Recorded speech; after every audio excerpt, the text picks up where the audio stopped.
everybody, it's Irene with BrainStormAcres, and today I am going to plant seeds. Now, I'm in the dining room. I went ahead and filled this up ahead of time out in the greenhouse because it's fine if I spill dirt out there. I try not to spill dirt in the dining room.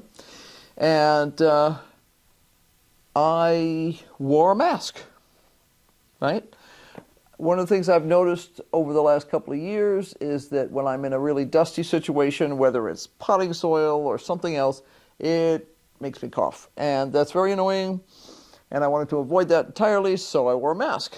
This potting soil does not bother me as much as some of them do, but still.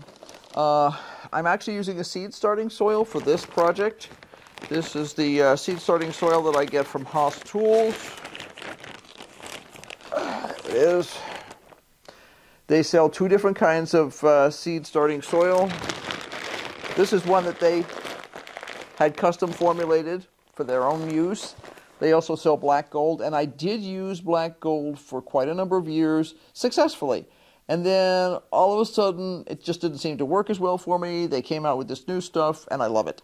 It's got a different texture than the other stuff does, and it behaves a little differently. What I recommend that people do is the day before you are going to start your seeds, open the bag and see how moist it is. If your soil is bone dry, put a bunch of water in it overnight. So put a cup or two of water in a bag and clip it closed. You'll notice I always have clips of some sort on my bags because if the stuff is bone dry, it will actually become hydrophobic.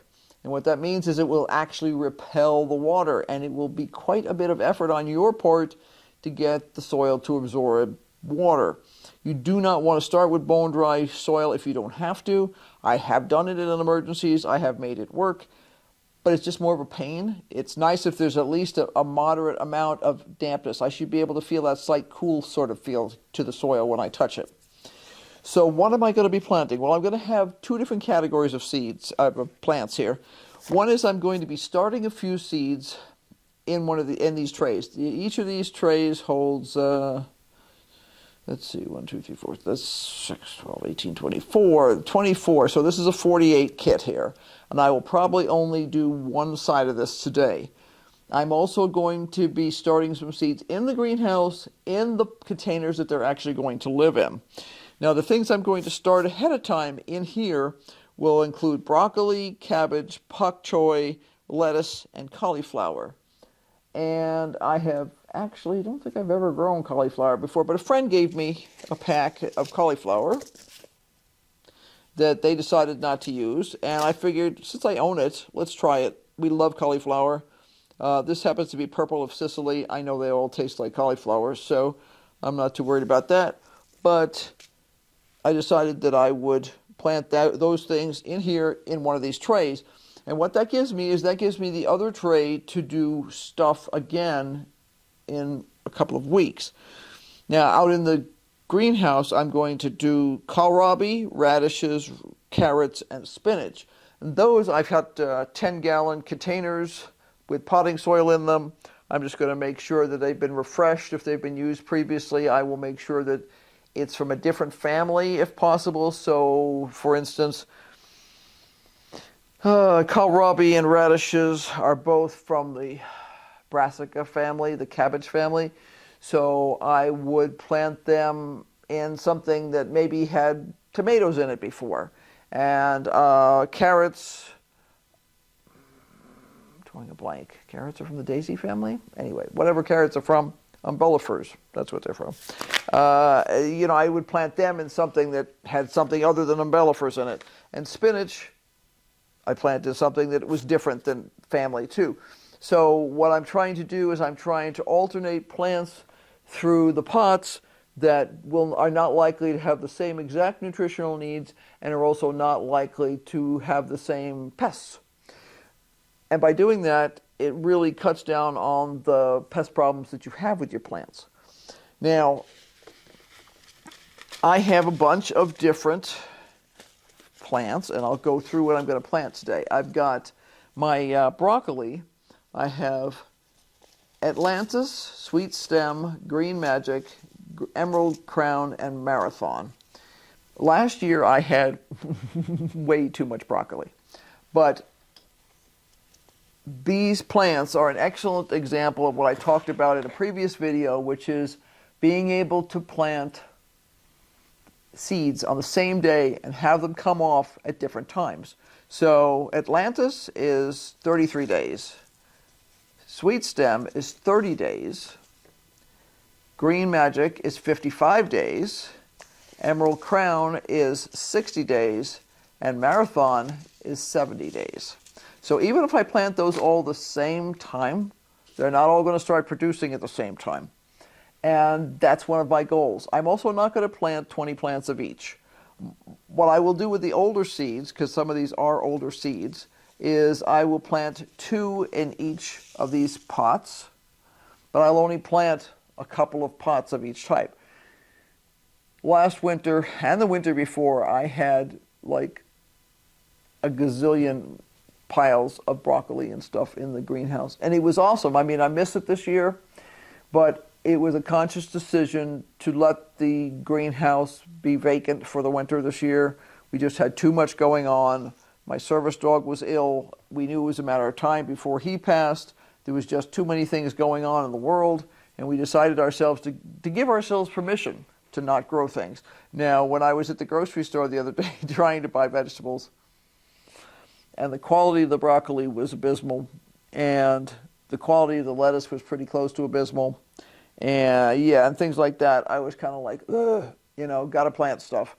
I had planned to do this. We were at an event for a week. We got home just a couple of days ago. There's a lot of things going on, and I'd hoped to do it faster, but this is just going to have to be fast enough. With Atlantis coming, getting stuff off in like 33 days, that's not bad. And some of this other stuff will come along behind it. If you followed my earlier video about what seeds I was going to plant this year, you'll notice that there was a drama that I mentioned there, that Johnny Select Seeds, which is one of my fave, but you'll notice everything here, with the exception of the gifted seeds, is either from House Tools or Johnny Selected Seeds. They are the predominant locations that I buy from. I have been very pleasantly surprised over the years with the quality of their seeds. They have excellent germination rates. And even if the seeds are a little older, they still usually have a very high germination rate, which makes a big deal. Having stuff, you know, you have to plant 10 seeds to get one thing to grow is not my idea of a good time. My favorite broccoli ever was Atlantis, and unfortunately, they discontinued it. So that meant I had to look for another one, and what I found was Sweet Stem, which is kind of the same sort of thing. It's considered to be a hybrid mini broccoli. These are designed not to produce a giant head, but to produce they'll have a small center head, and then they'll have a bunch of side shoots. And those side shoots come on so fast and so prolifically, at least on Atlantis. I'm hoping that Sweet Stem is going to do the same thing for me. As I mentioned, I'm going to be doing the cauliflower because that was a gift, and I don't see a reason to waste that. And then I'll be doing cabbage. I'm going to do 2 different kinds of cabbage. Our favorite has always been Tiara, which is 63 days. And then House Tools has one that's Stonehead cabbage that is 70 days. So I'm going to plant some of both of those. Pak Choi, my King Choi is what I'm going to plant for that. And I'll plant probably 4 plants, maybe a couple more. I want to stagger those out because I can plant some this week and I can plant some next week. I have that extra space here. Usually when I plant in the spring, when we're doing our big sowings for flowers and stuff, I use a 162 tray. That means it has 162 squares in it. It comes in a much bigger tray, and the squares are about an inch square. So these are bigger squares here. They give you a little bit more leeway in terms of how long you can leave things in there. Both of them work fine for me, but I don't need a tray that's gigantic for just doing a single tray right now.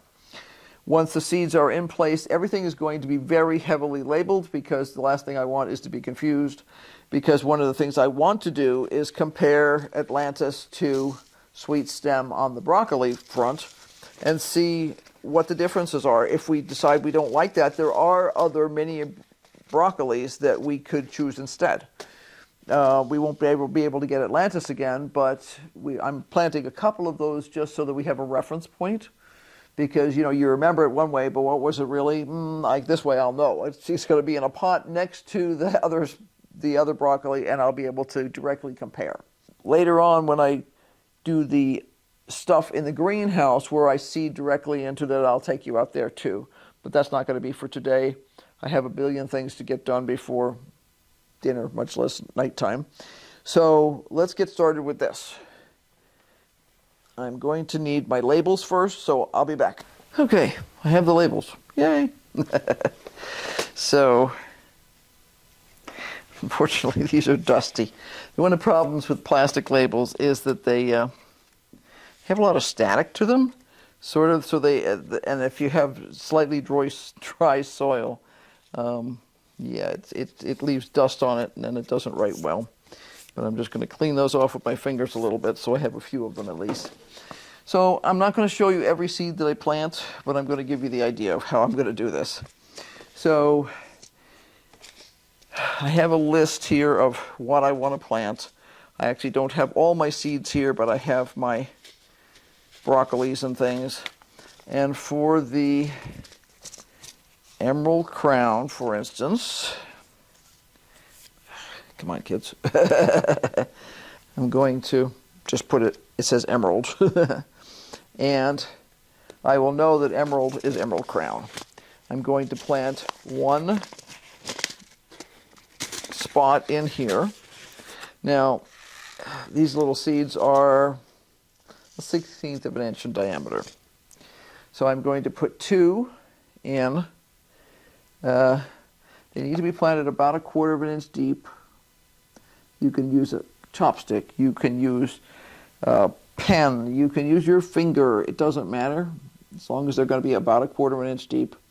And I'm going to put, because I'm putting two in each pot, I'm going to put one in each corner, because that way, if both of them come up, I'll be able to split them apart when I transplant them.